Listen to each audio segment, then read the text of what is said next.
Record progress. All right. Howdy, everybody. My name is Blaine Carter. I'm a product manager here at Oracle for Oracle's Visual Builder and Oracle's Visual Builder Studio. So let's get the slides back up on the screen. Oh, moving the wrong window. There we go. All right. This is the one I want to move. Move that over there. Okay. I'm going to turn off my pretty picture. Hopefully everybody can hear me, and we will get started. All right, so today I'm here to talk about how you can integrate Oracle's AI services into an Oracle Visual Builder application. And so before we get to the demos, let's talk about the tools that I'll be using. So obviously I'll be using Oracle Visual Builder. If you're not familiar with Oracle Visual Builder, it's a cloud platform that helps you rapidly create and host enterprise level applications using a visual environment. So it's both a development tool that you'll use to build your application and a managed cloud hosting service where you can put your application when it's done so your customers can use it. Oracle Visual Builder is also the development tool that Oracle is using inside the company to build our own Oracle Fusion Cloud applications. That includes HCM, CX, ERP, SCM. These are all off-the-shelf offerings that Oracle is delivering so that you can use them to manage your own organization. The new modules for all of those are being built with Visual Builder using Redwood components and templates. I'll talk if there's time at the end, I might talk a little bit about Redwood, but this demo today is going to be ugly.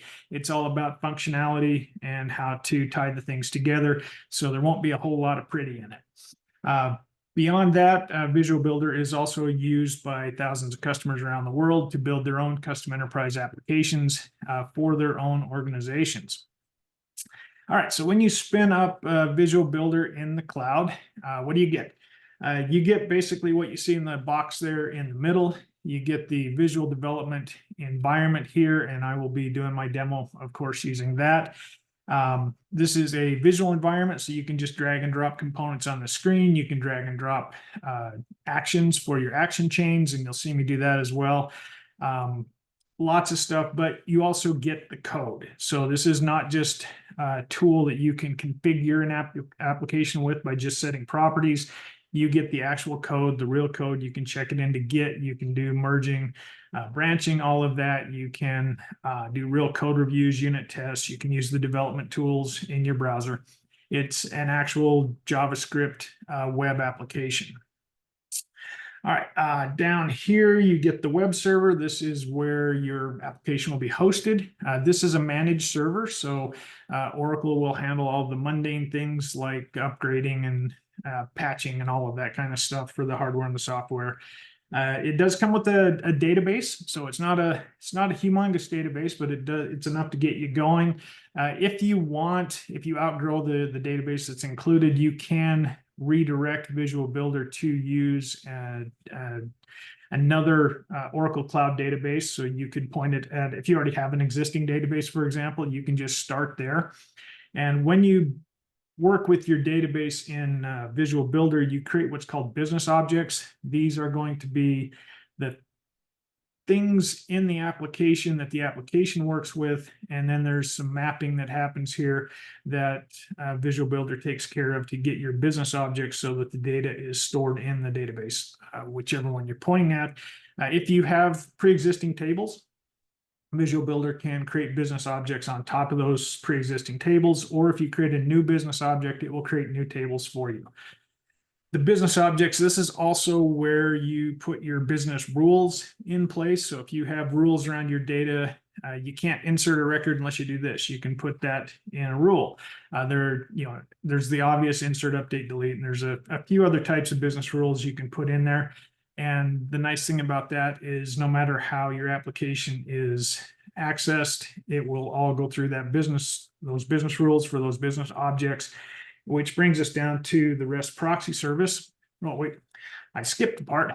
With the business objects, they do come with a REST service that you can enable, and then you can allow external applications to work with your Visual Builder application through the API, and all of the business rules are enforced. The REST proxy service down here, this one kind of gets skipped over a little bit. And when I first started using Visual Builder, I was like, yeah, it's just a proxy. But basically what this does is when you build your application's probably going to access some sort of a service that needs some sort of security. That could be Fusion Apps, Oracle SaaS, Oracle Integration Cloud, or other REST APIs out there in the world. With the proxy, your credentials for these external services are stored on the server level. Excuse me. So when you deliver your application to your customer, you don't have to send your keys down to the end user through the browser. That's all handled through the proxy service. All right, so that's basically Visual Builder. There's more to it, but that's a good overview. The other things I'll be using, of course, I'll be using the Oracle AI service. Oracle has a few different things that are available for AI. There is the generative AI. That's hard for me to say today. This is one of those AI services. It can create text, it can create SQL queries, write code, create artwork, assist you with product support, that type of stuff. There's the machine learning services. Basically, at the heart of most AI is machine learning. So this is there for all of your data science needs. And then there are a couple pre-built services that we have up there ready to go with some already trained models. We have a digital assistant that can help your users accomplish tasks through natural language conversation. The speech service applies speech recognition technology to help transform audio-based content into text. The language service is for performing sophisticated text analysis at scale. The vision service is for performing deep learning and image analysis at scale. And then the one we'll be using today is document understanding.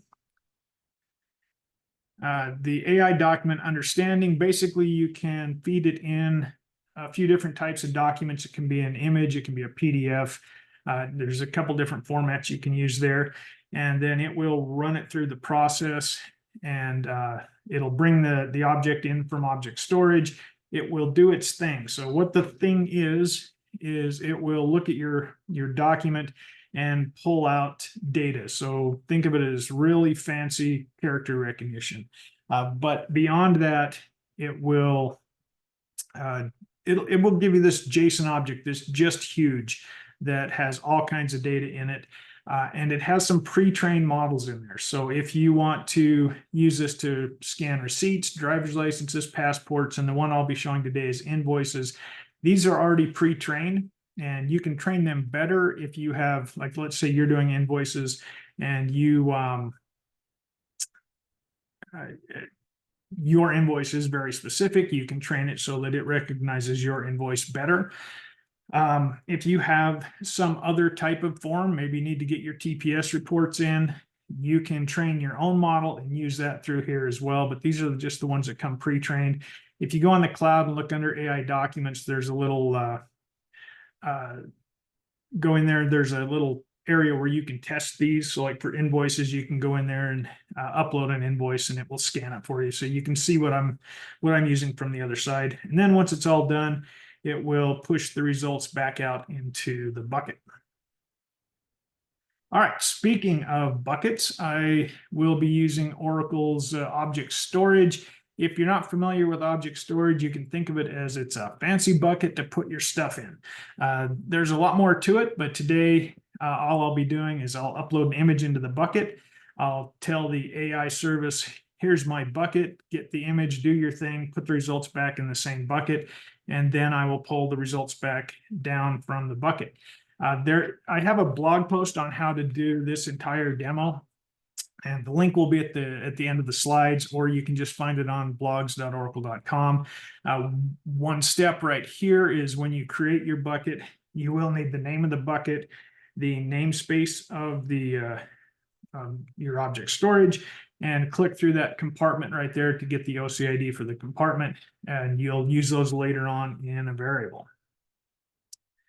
All right, so the application that I'm going to be building today, like I said, it's going to be, we're aiming for function and not form. So I won't be using any templates that put things in the right place or anything like that.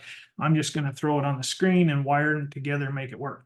The first step is we will upload an image of an invoice into Visual Builder, display it on the screen. From there, we'll use a REST service to push that into Object Storage. Then we'll use a different REST service to create the job that processes that. When it's done, we'll get those results from Object Storage. I have a little tiny JavaScript loop that'll pull out some specific data because like that file is really big. We don't want to just display it on the screen. And then we will display the that little object at the end there. All right, so these are the demos I'll be going through. I've kind of broken them apart into like 5 different demos. And we're just about ready for the fun part. But before we get going on the demo, so that's what that is. Zoom has a new feature apparently available that I haven't noticed before. The emojis that are popping up there float across my screen. And I am easily distracted by shiny things. I'm not saying don't do it, but at least now, there goes another one. At least now I know what they are. I'm like, what's wrong with my computer? Anyway, back to what I did ahead of time. So I created a couple backends for my services. And a backend is basically the server part of a REST service.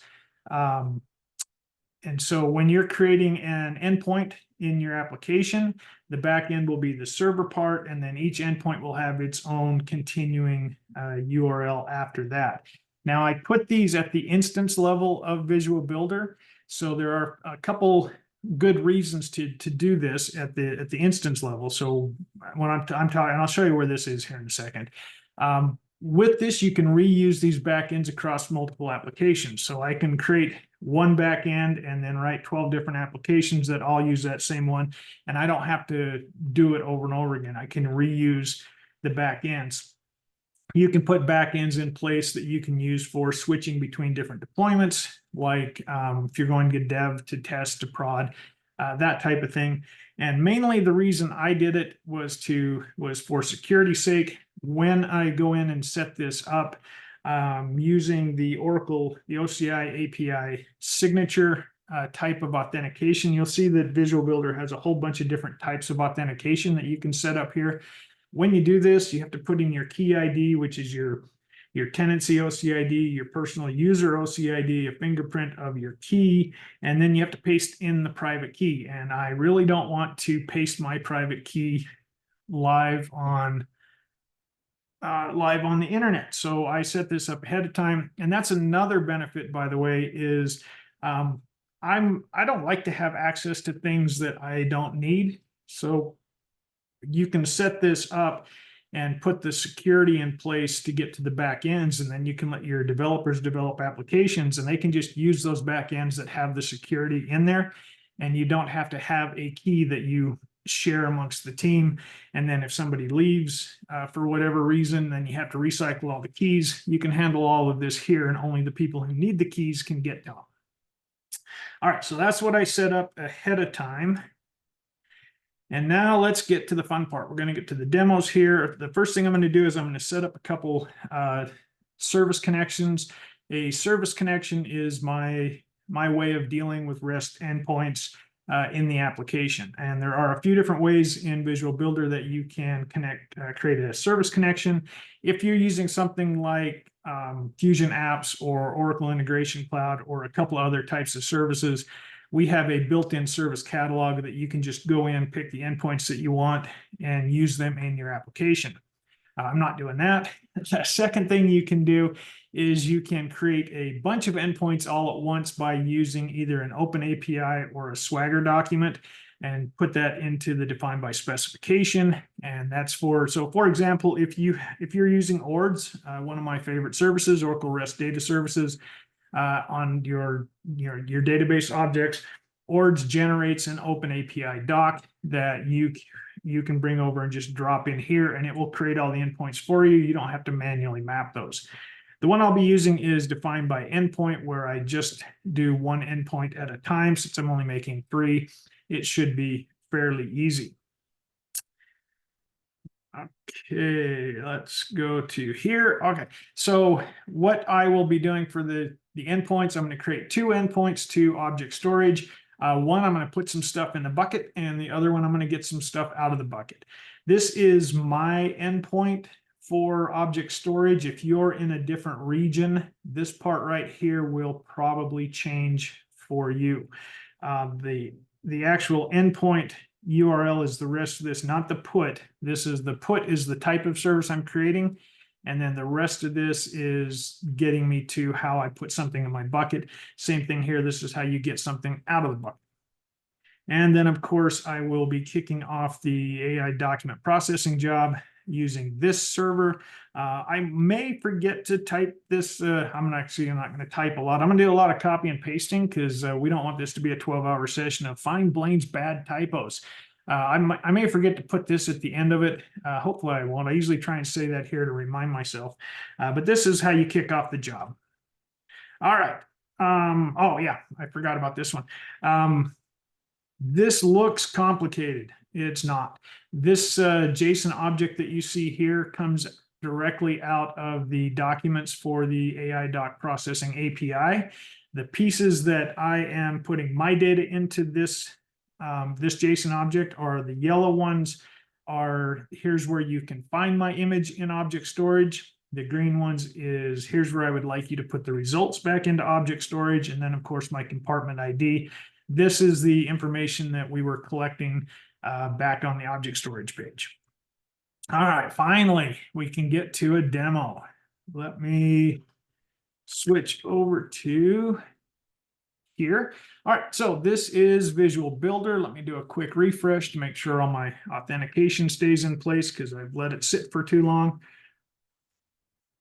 First up, let me show you those backends I was talking about.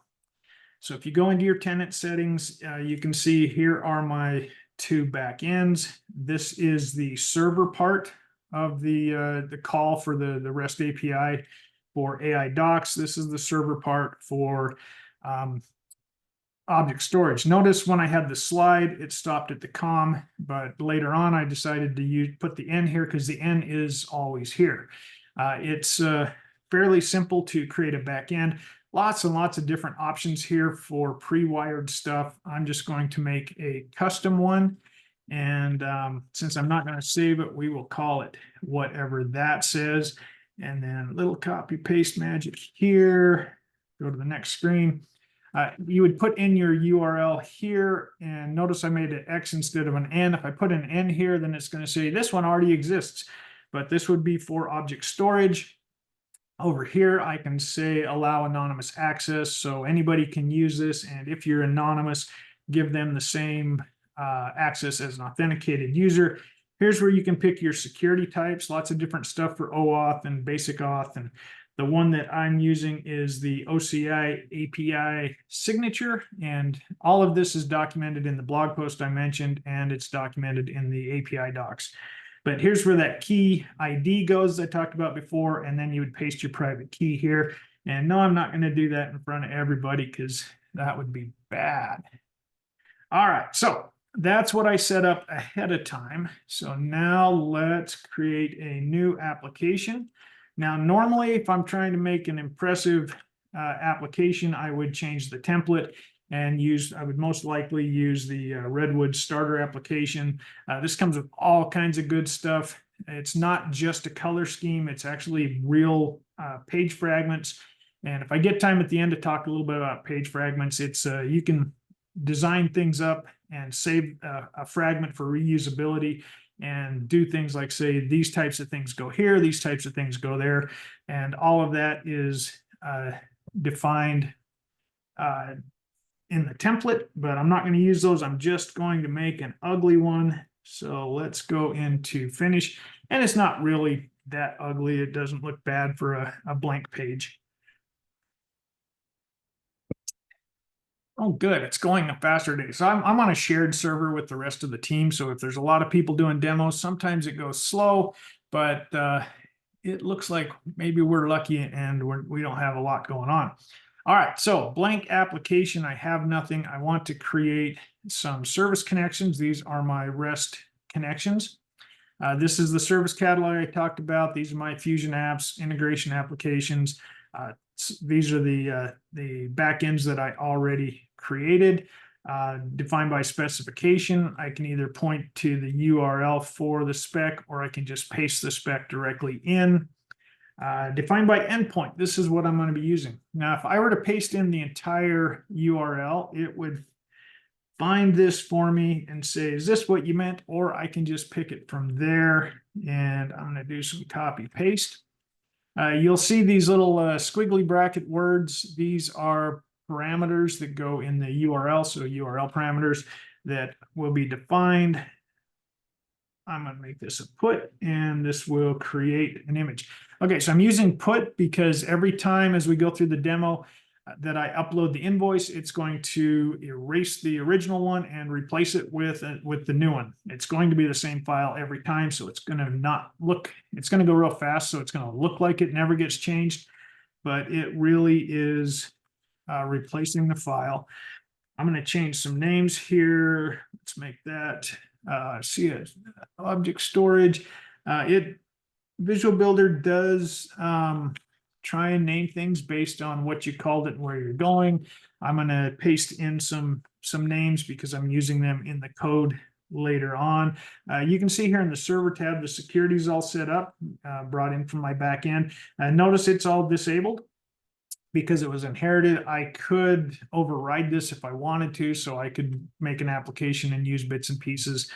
Let's see, I did that. I am going to lean heavily on my notes because I have a lot of little moving pieces going here. This message is saying that I did not put in default values for my parameters, so therefore it couldn't give it a try. That's okay, we'll give it a try here in a second. So that's how we get things in the bucket. And now we want to get things out of the bucket. So I'm going to put that there. This is going to get 1.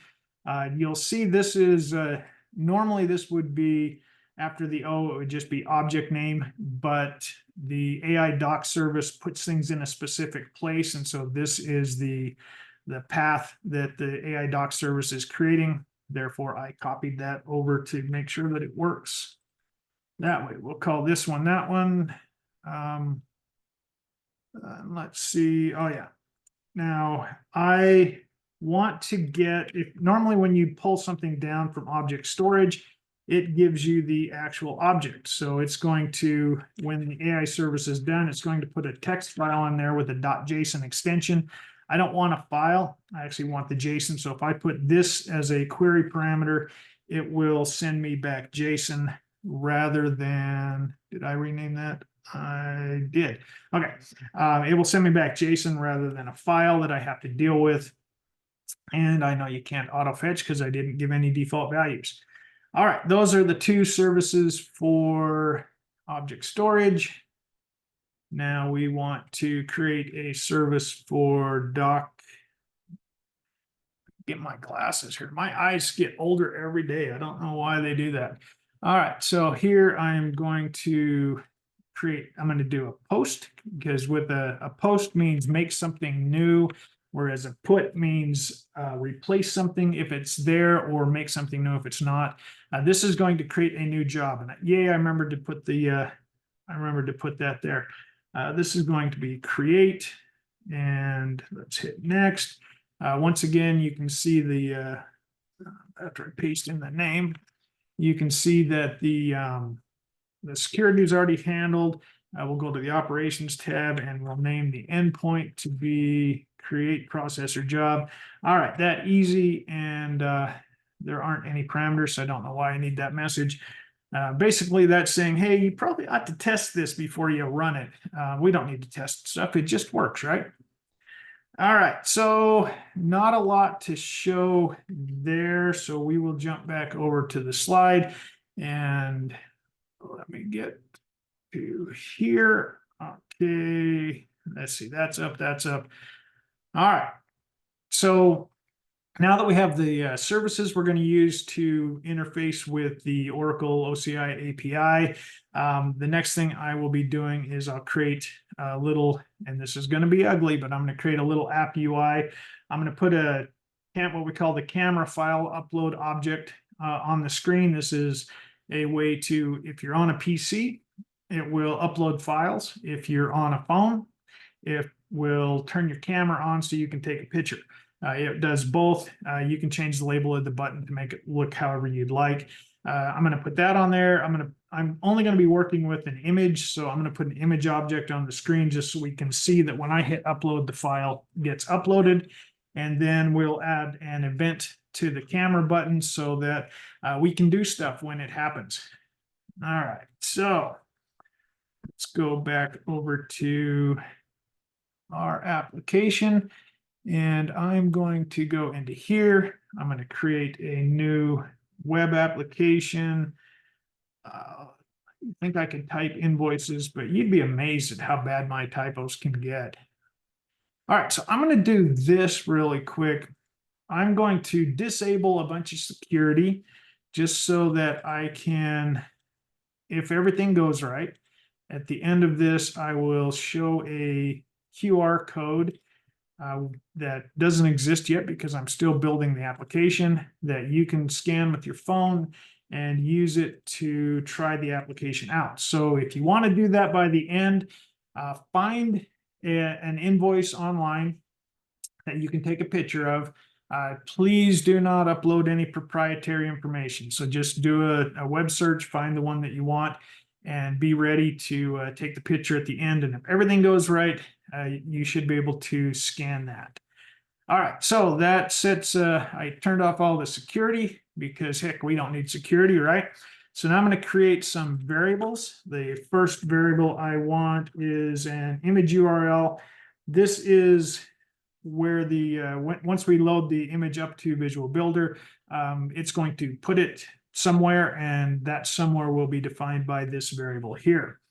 All right, we need that bucket name. This is the bucket name that we copied from Object Storage. The namespace name also from Object Storage. The compartment ID, you can get that through Object Storage or just through your regular cloud interface. Hold image, so the image is going to come up and it's going to drop it into an array, and I don't want to deal with all that, so I'm going to just create a variable called hold image where I will put the new image, and we'll just work with that variable. It's also kind of nice to have things that, you know, that I control the name of, that I don't have to. Sorry, I'm trying to talk and copy and paste at the same time. Last one here. So I'm setting the default values for those variables that we copied ahead of time. So now I don't have to do that on every little call that we're making. All right, so there's our variables. Here's our page designer. Excuse me, I had to mute there for a sec, had to have a little bit of a cough. No, I'm not sick, I'm just drinking coffee that's way too hot. Well, it's the way I like it, so that's usually how it works. All right, so here's so this is as ugly as my pages get. This is the empty page template. I'm going to minimize this for a minute here to give us a little bit of room. I'm going to drag over some, oh, by the way, so these components here, Visual Builder comes with over 150 components built in. You can get more through a component exchange. I can just take this, I want an image on my screen, I just drag it over, drop it in. I can set properties there. So for example, I am not good at CSS. So whatever that means, I copied it from somewhere else. I can just paste that into the properties and it will set the classes for me. I can do things like, let's make it 6 wide. I can make it bigger like that. The data for this, I'm going to make the source. So this goes back to where we want this. We are going to set this to image URL. Now the design canvas is all interactive and it's all, we'll call it semi-live. Live is live.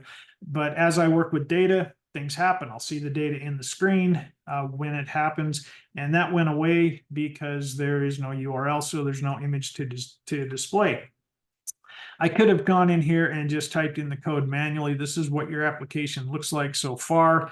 I mean, if I like to hurt myself, I can go into Notepad and try and type all of this stuff in. Or I could just come in here and use the nice editor with the highlighting and the code completion and all that kind of stuff. Or I can just drag and drop things. All right, next thing we want is we want the camera button. So I'm just going to drop this here. And you'll notice as I drop these things, they show up in the structure over here. Maybe I want the camera button to be above the image button. I can drag, if I let go on time. There we go. I can drag that up there. All right, so here is the camera, the file picker. I'm going to go down to the button itself, and I'm only going to take a photo, so I'm going to take out the video.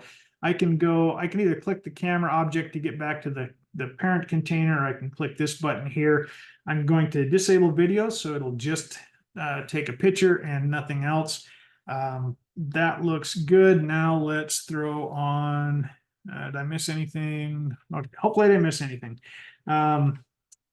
I'm going to create an event. So basically, you push the button, the camera object will do its thing and it will upload the file. Once it's done, that file will be in this files array. Notice it's plural files. You can do multiple files.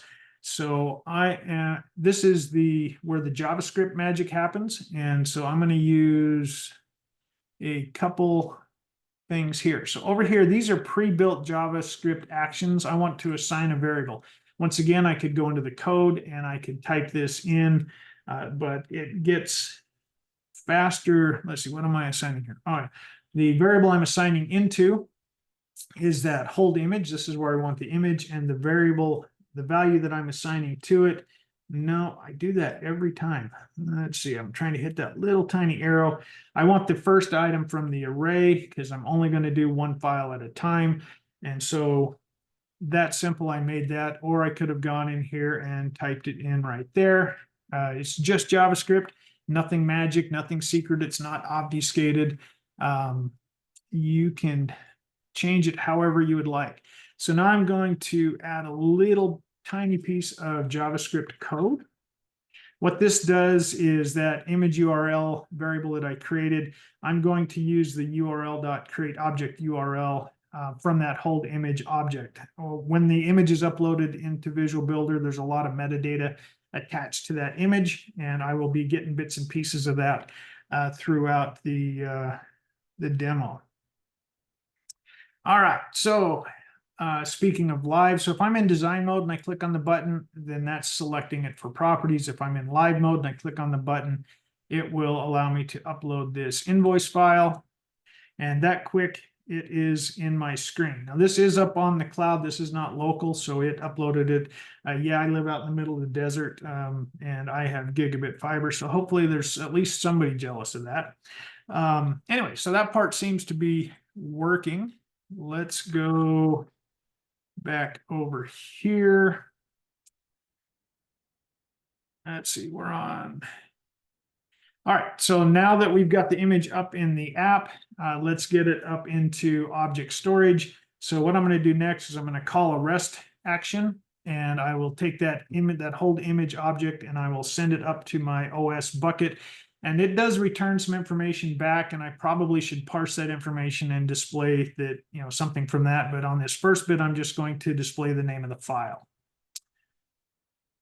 All right, let's go back over here. So back to my action chain. Back to my action chain. There we go.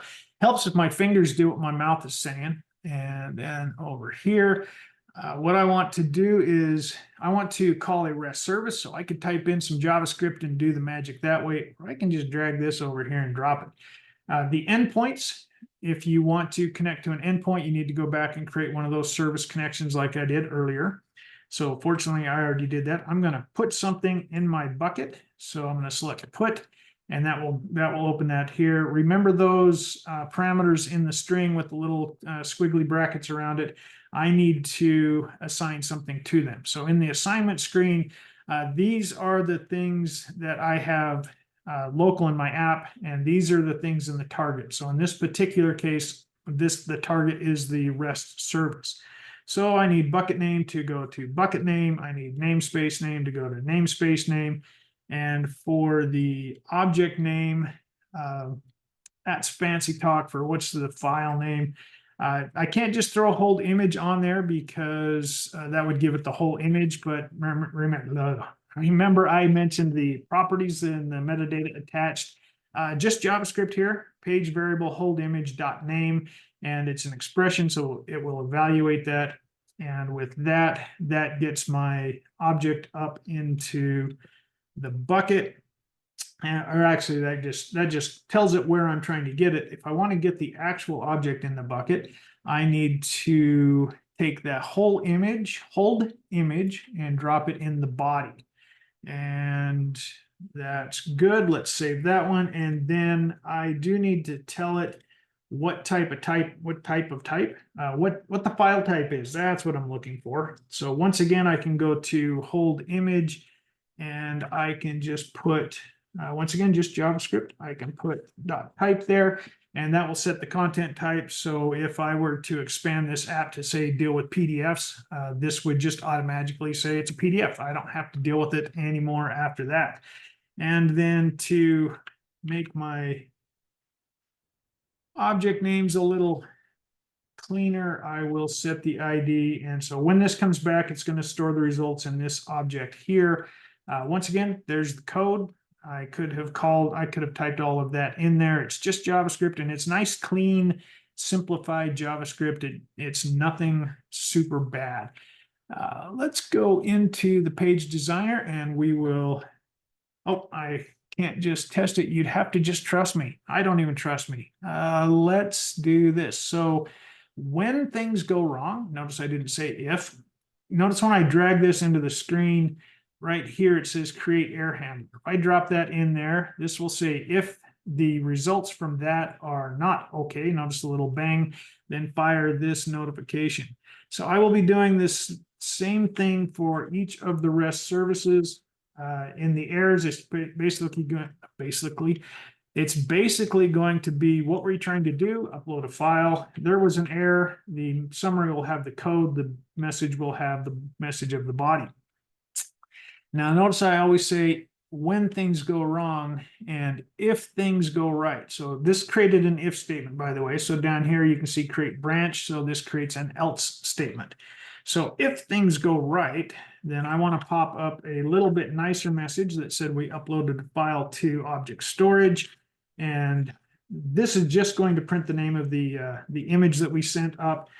Nothing fancy. I want this to be transient because I don't want to hit close 1,000 times, and we'll make it a confirmation. All right, now let's go back and test it.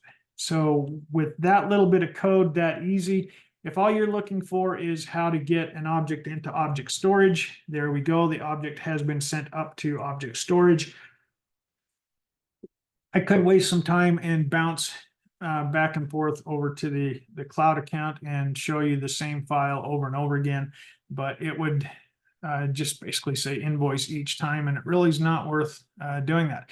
All right, so the next thing we're going to do now that we have the object up into object storage, I'm going to add another REST call that triggers the AI processing, and I'm going to pass in that that big fancy JSON object that I showed you on the slide earlier to kick all of that off. So once again, this is going to, at this point, it's going to start to get a little repetitive, but that's the nice thing is this, this makes it easy.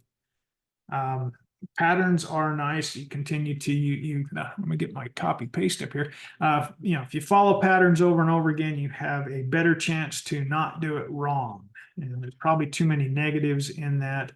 All right, so I chose the endpoint of the create doc processor job, and for the body, I'm just going to click on it here. I'm going to paste in that JSON object, and I want this to be an expression, meaning evaluate these variables. Don't just turn all of this into a giant string. So that is the JSON object that we saw before. It should be, I don't think I've changed it. I mean, I tend to try and change my demos 5 minutes before, but I don't think I did this time.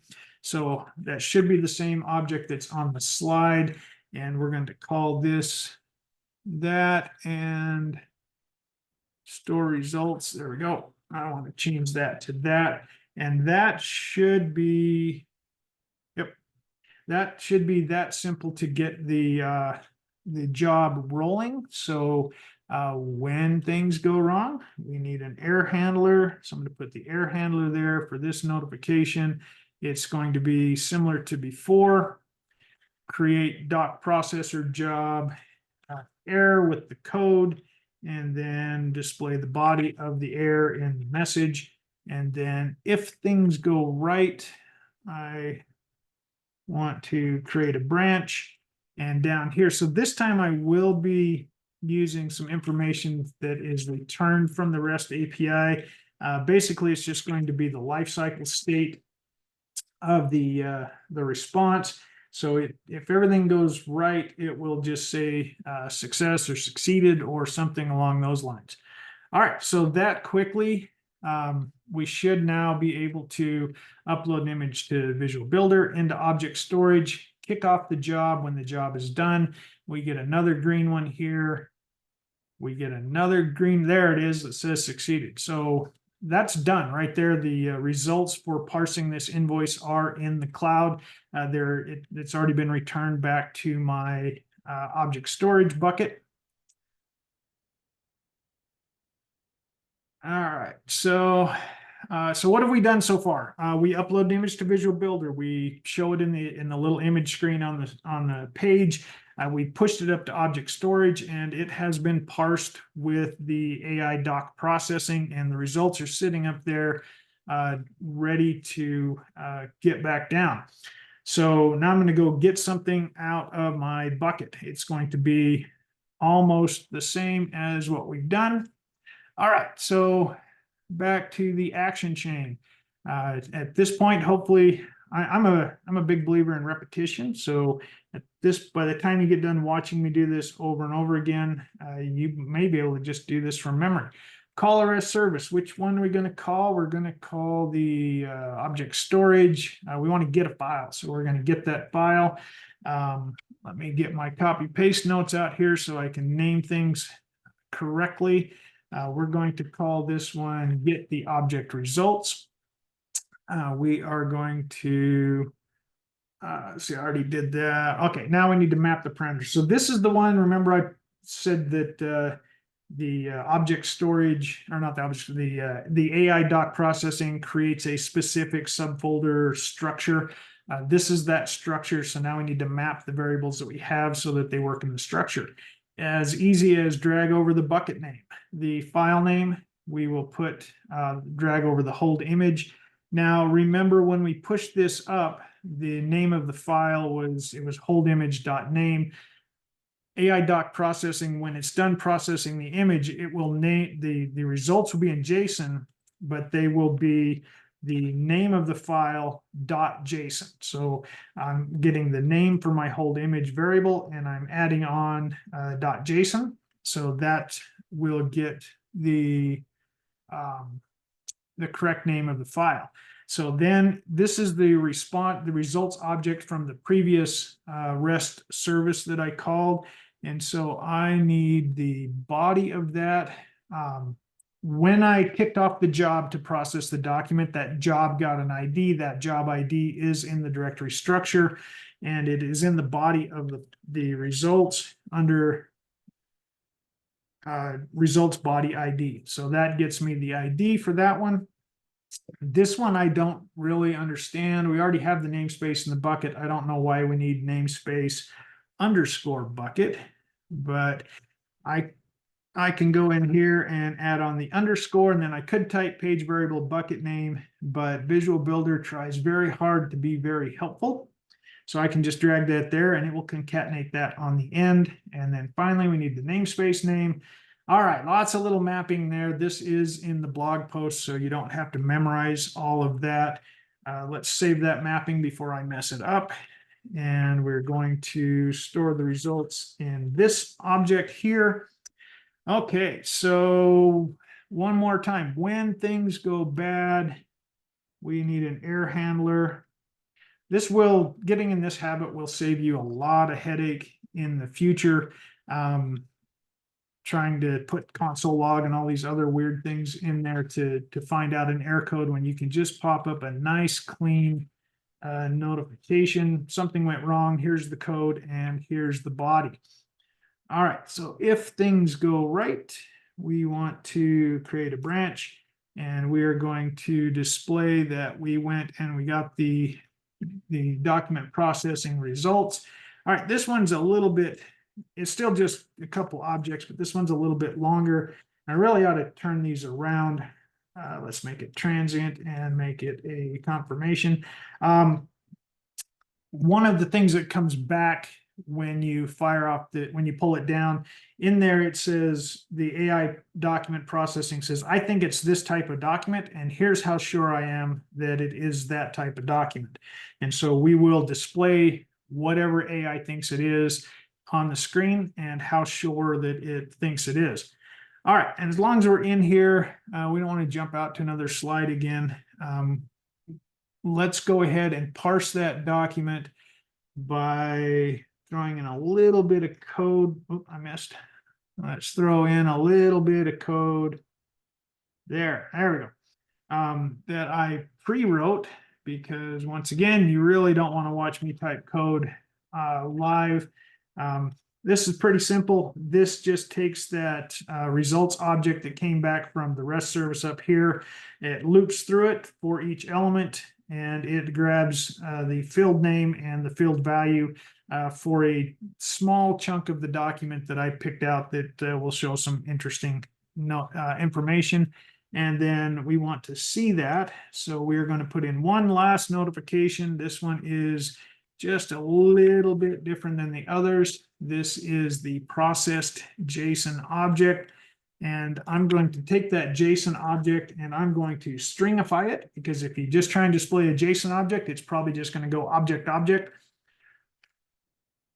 And then it will be less fun than being able to see it. This one I'm going to leave in persist mode so that it'll stay on the screen.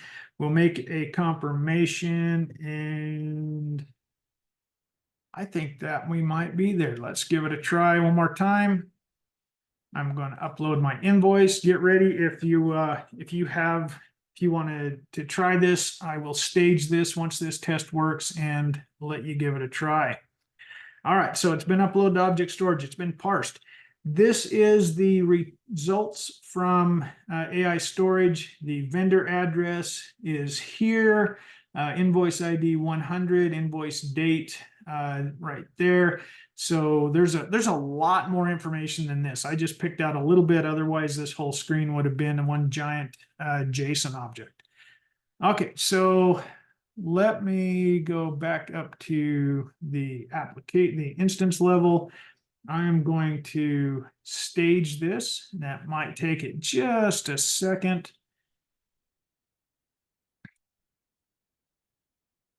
All right. This is where I start whistling or something to entertain. Oh, there we go. All right, so this is what the application looks like for my users, and I am going to, now once again, please do not open or upload any proprietary information. I will not be looking at it.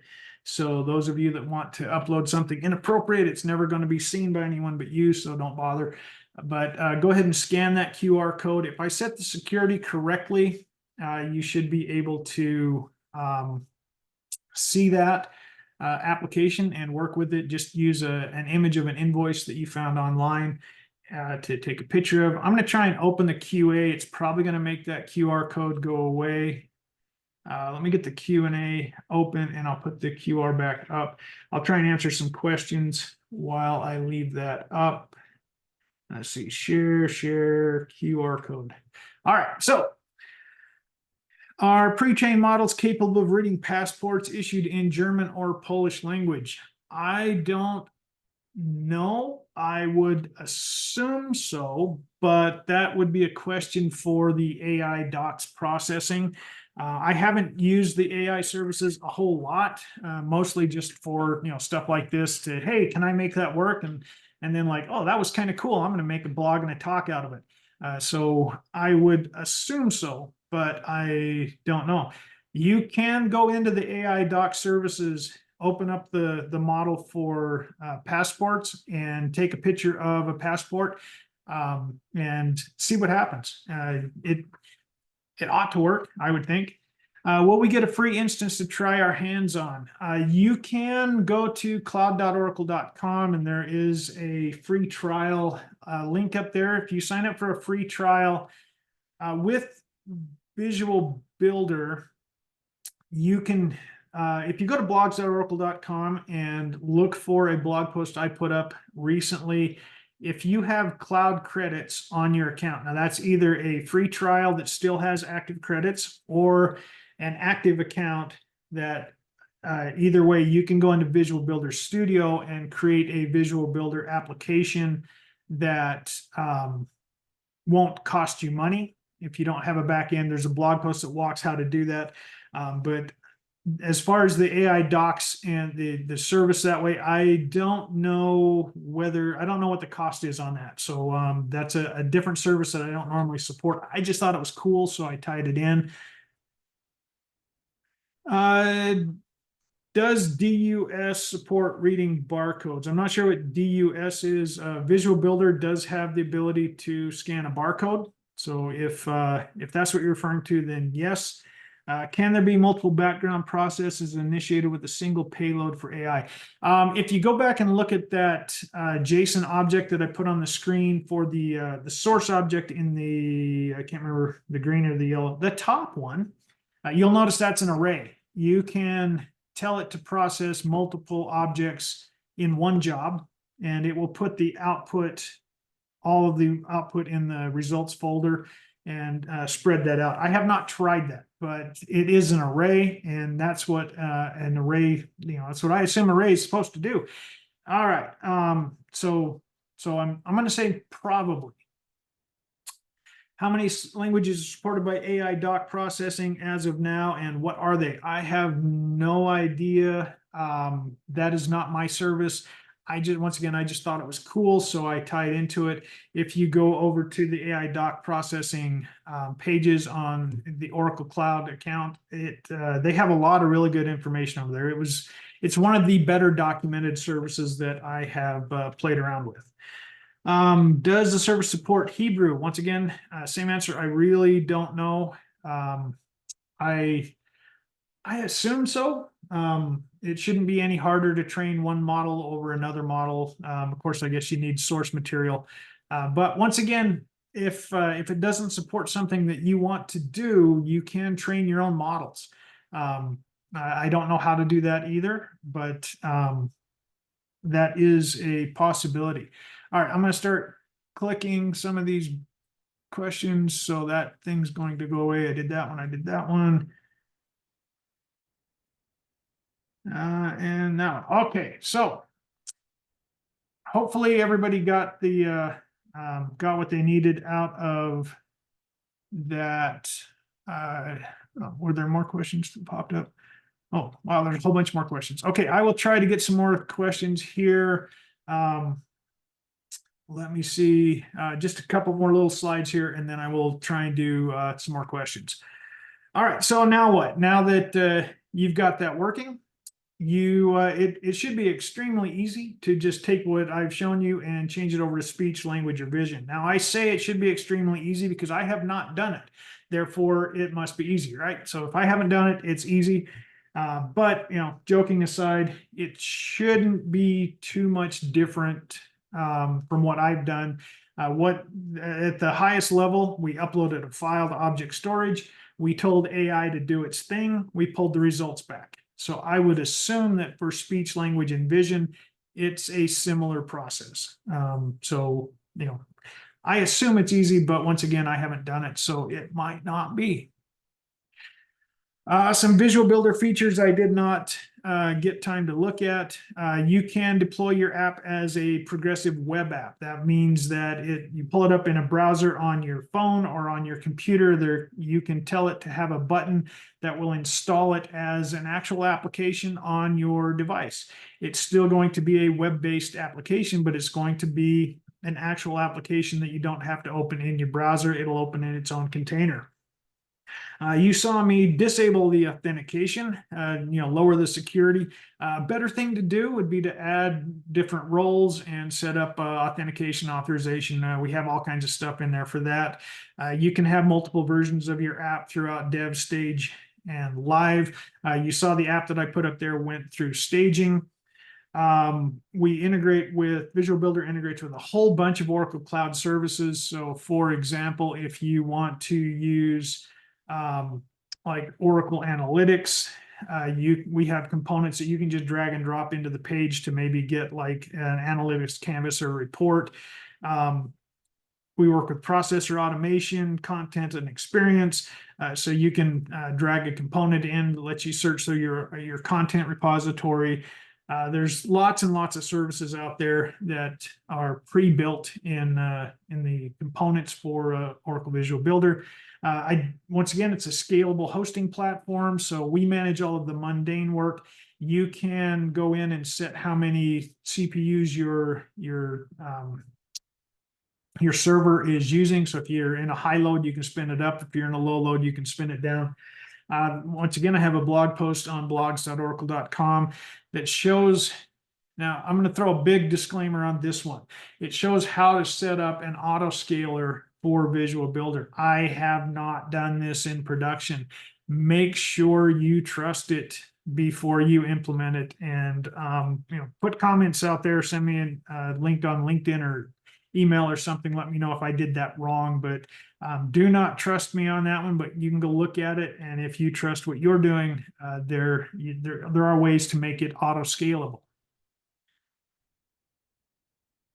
Okay, Visual Builder, we're a big, our team is big into reusability, extendibility, and modularity. I mentioned page fragments. So I could take that image and that button and the action chain behind it, and I could make that a fragment. And then I could take that fragment, and if I needed that functionality somewhere else, I could drop it into another page as a pre-configured fragment. And I can, maybe it doesn't connect to, maybe all I need is the object storage piece. I can make fragments out of that. Those fragments can scale up. They can be a fragment that will define an entire page. Or if you remember way back at the beginning when I was talking about Redwood, they can be an entire application template. You saw how when I created the action chains in a declarative way, I just grabbed the REST service that I want, I dropped it in, it made JavaScript for me. You can do the same thing with like business objects, all kinds of other things. If you can make your own web components, and we have a components exchange, so you can put your components up or bring someone else's down. You can bring in external JavaScript libraries into Visual Builder. It's just JavaScript. It's not magic. We give you the full code. We help generate that for you. You can do what you want with it. So maybe you need to generate a PDF. You could bring a JavaScript library down that does that and use it. So lots of reusability and extendability things. All right, I will leave this one up. There's the blog post right there at the top. Take a picture of that if you'd like. Let me make sure. Yeah, I did record. This is being recorded. We will post the video up in a couple days. You can try it for free, like I mentioned before. Spin up the Visual Builder Studio instance. Look for a blog post up here in the VBCS blog posts. I walk through how to do that. You can find the docs for Visual Builder on docs.oracle.com. If you have questions, go to our Oracle Cloud Customer Connect technical forum, post the questions up there. I'm trying to answer as many of those as I can. The blog site I've mentioned a couple times. We have a LinkedIn group if that's more your thing. Search for Oracle Visual Builder.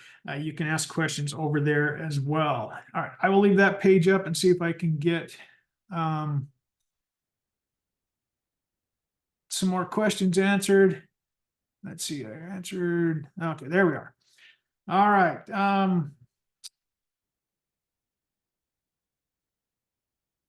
Oh, I'm supposed to hit the done button apparently when I'm done. That's why it's got all over the place. Okay, you'd think I'd know how to use Zoom by now. I've only been doing this since it was a thing. Is Oracle AI part of the free tier? I don't know. It's a different service. A lot of the AI questions are going to be, I don't know. I just thought it was cool, so I tried it. it will be, if you don't already have an Oracle trial account, when you spin that up, you'll get credits that are included, and you can use those credits if it's not part of the free tier. So you can still try that out. Okay. Same question. Let's see. Any student guide or document available to refer to start for beginners? If you are looking for help with Visual Builder, just go to the Oracle Cloud page, look up Visual Builder. There are a whole bunch of resources on the Getting Started page up there. If you can't find that, post something in the Cloud Connect technical forums, hit me up on LinkedIn, or I'm also on Twitter, and I will get you a link for that. Let's see. Oh, we're almost out of time.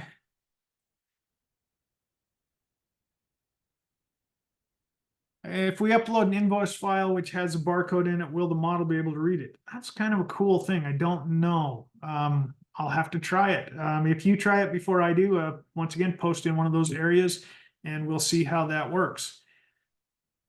Is AI service active out of the box, or any Fusion configuration has to be updated? AI services, I don't believe it's part of Fusion. I think it's just a cloud service. If you go to cloud.oracle.com, log into your cloud account, you should find the services under AI. Have you tried integrating with Google AI services in VBCS? No, I have not. I guess Google's AI has been having some weird things the last couple of weeks, so I'll probably stay out of that until all of that settled down. But no, I have not tried that. If it's a REST call, it's the same process. You just need to create the service in Visual Builder that calls Google's REST service and does it however they do their REST service. That you would need to set that up as a service connection, but once it's working, you just drag it into your action chain and set the parameters like before. So once again, it should be easy because I haven't done it, but it should be doable as long as however their REST API, you just make the service object and go with that. Any documents that will help in training the models? I don't know. I haven't tried to train a model yet. I'm thinking about building a little app myself. So I will be trying it in the near future, but I'm not sure. And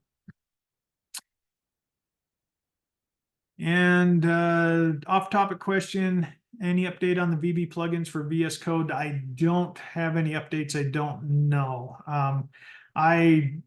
I hope so. I don't actually know on that, so I can't answer that. Okay, so that means cheese. Sorry, dad joke. Let me turn that back on so you can see my pretty face. All right, hopefully I got all of the questions answered, and if you have any further questions, hit me up on one of those other channels and I will do my best to get your questions answered.